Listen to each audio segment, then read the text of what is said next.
Go. Hi everybody, my name is Jake, and today I will be reading the BFG. Chapters. Chapters what? Chapter 2. No, chapter 3 and 4. Chapter 3 and 4 I will be reading today. The Snatch. Under the blanket, Sophia waited. After a minute or so, she lifted a corner of the blanket and peeped out. For the second time that night, her blood froze to ice, and she wanted to scream, but no sound came out. There at the window, with the curtain pushed aside, was the enormous, long, pale, wrinkly face of the giant person. Staring in, the flashing black eyes were fixed on Sophia's bed. Sophie's bed. The next moment, a huge hand with pale fingers came snaking in through the window. This was followed by an arm as thick as a tree trunk, and the hand, and the fingers were reaching out across the room towards Sophie's bed. This time Sophie really did scream, but only for a second, because very quickly the huge hands clamped down over her blanket, and the scream was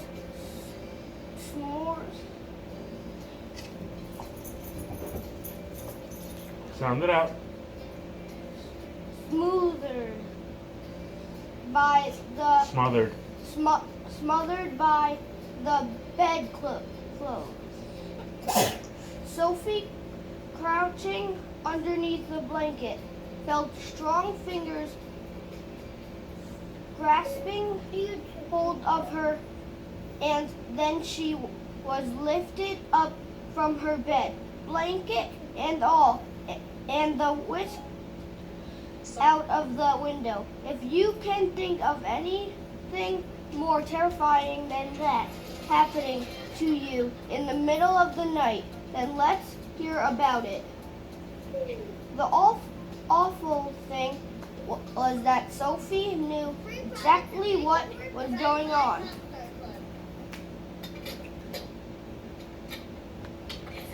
Keep reading. Also,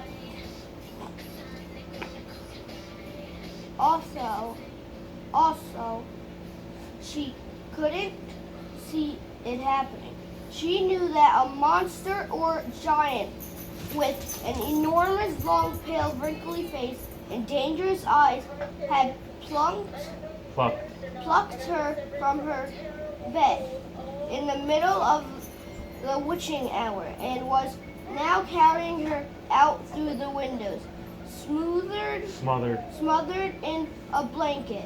What actually happened next was this. When the giant had got Sophie outside, he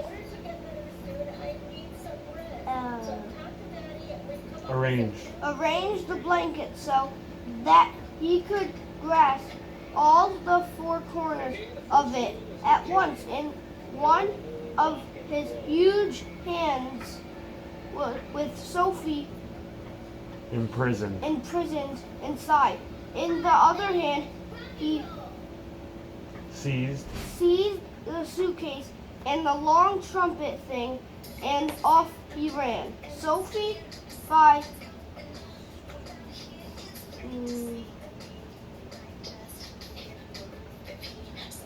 squirming around inside the blanket, managed to push the top of her head out through a little gap just below the giant's hand.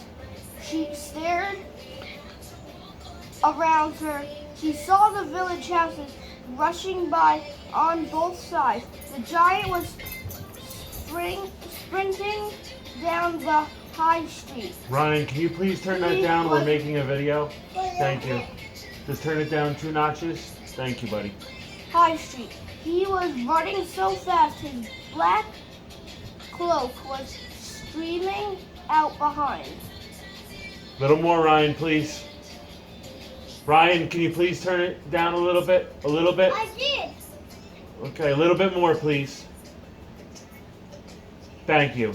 I'll tell you when you can put it back up. Okay, we need a lot of concentration. Go ahead. Sorry guys, my brother was listening to a loud song. No, what am I? Go ahead. Out behind. Show the picture. Him like the wings of a bird. Each stride he took was as long as a tennis court. Out of the village he ran, and soon they were racing across the moonlit fields. Moonlit. Moonlit fields. The hedges Dividing. dividing the fields were no problem to the giant. He simply strode over them. A wide river appeared in his path. He crossed it in one flying stride. Sophie crouched in the blanket, peering out. She was being bumped against the giant's leg like a sack of potatoes over the fields and hedges and rivers they went, and after a while Frightening a frightening thought. came into Sophie's head. The giant is running fast, she told herself, because he is hungry and he wants to get home as quickly as possible, and then he'll have me for breakfast. End of the chapter. Chapter. 3. End of the chapter 3, guys.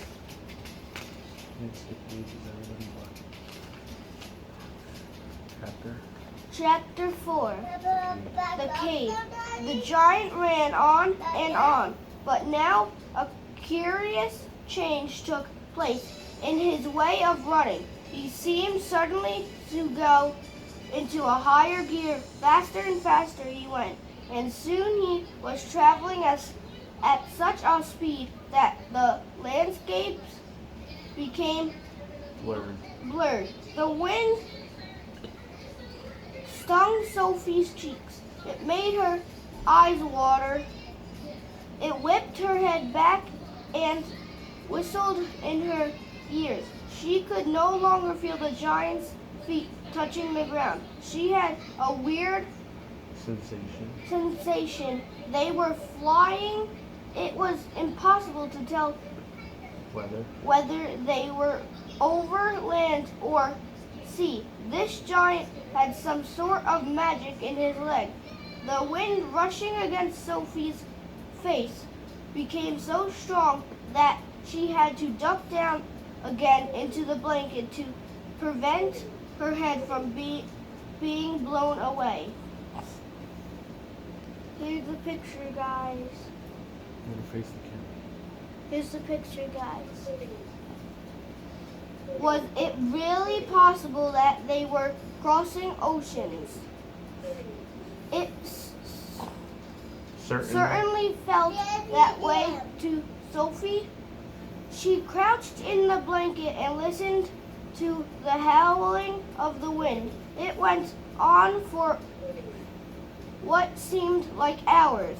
Then all at once the wind stopped. Its howling, the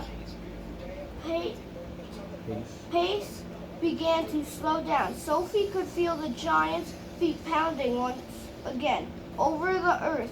She poked her head up out of the blanket to have a look.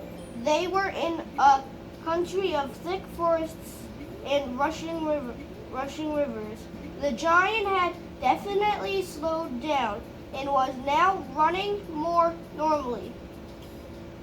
Although normal was a silly word to use to describe a galloping giant. He leaped over a dozen rivers. He went rattling through a great forest, then down into a valley and up over a range of hills, as bare as concrete, and soon he was galloping over a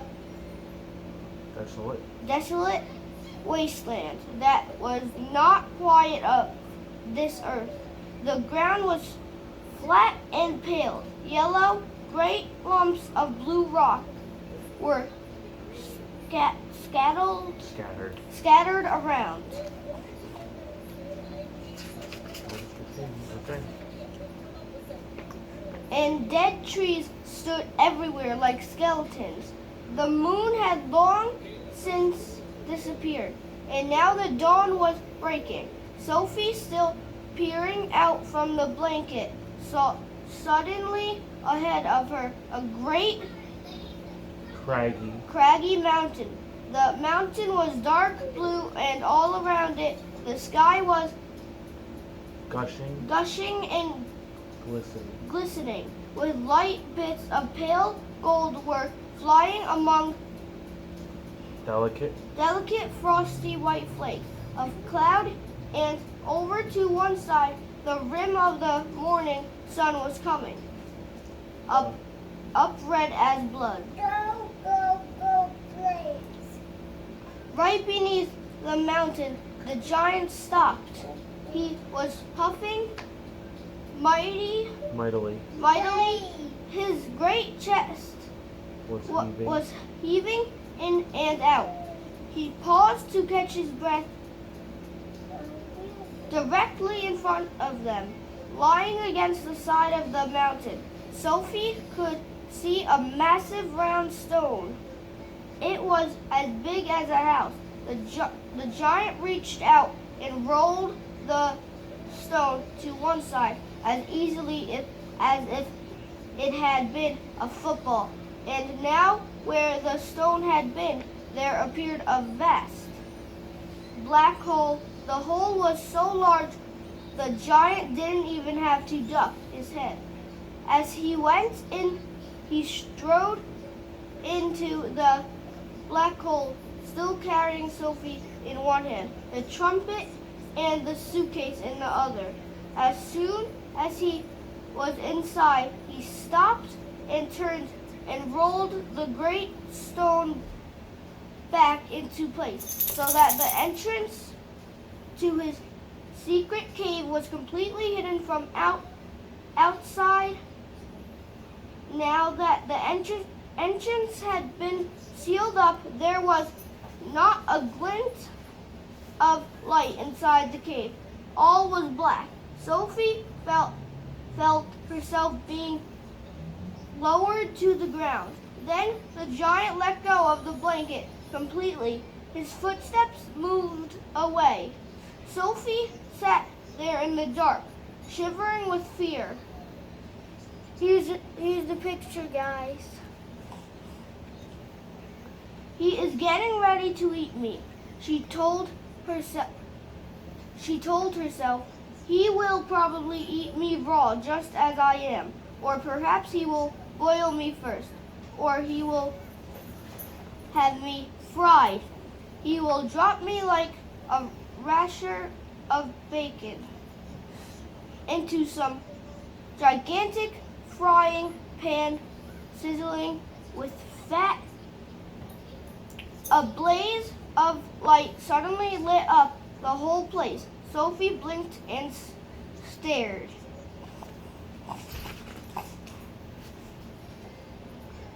She saw an enormous cavern with a high rocky roof.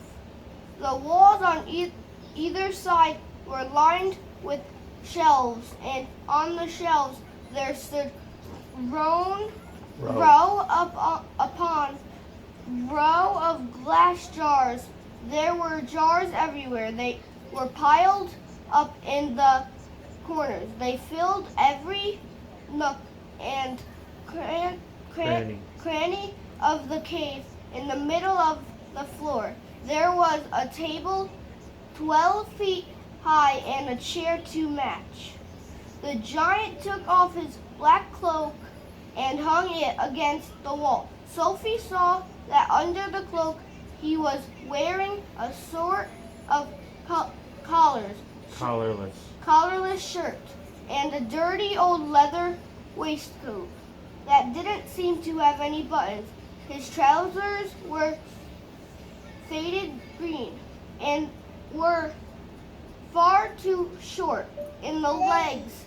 On his bare feet he was wearing a pair of ridiculous sandals that for some reason had holes cut along each side, with a large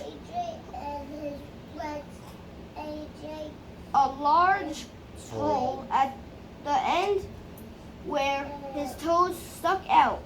Sophie, crouching on the floor of the cave in her nightie, gazed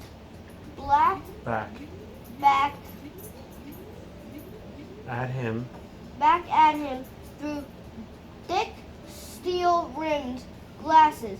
She was trembling like a leaf in the wind, and a finger of ice was running up and down the length of her spine.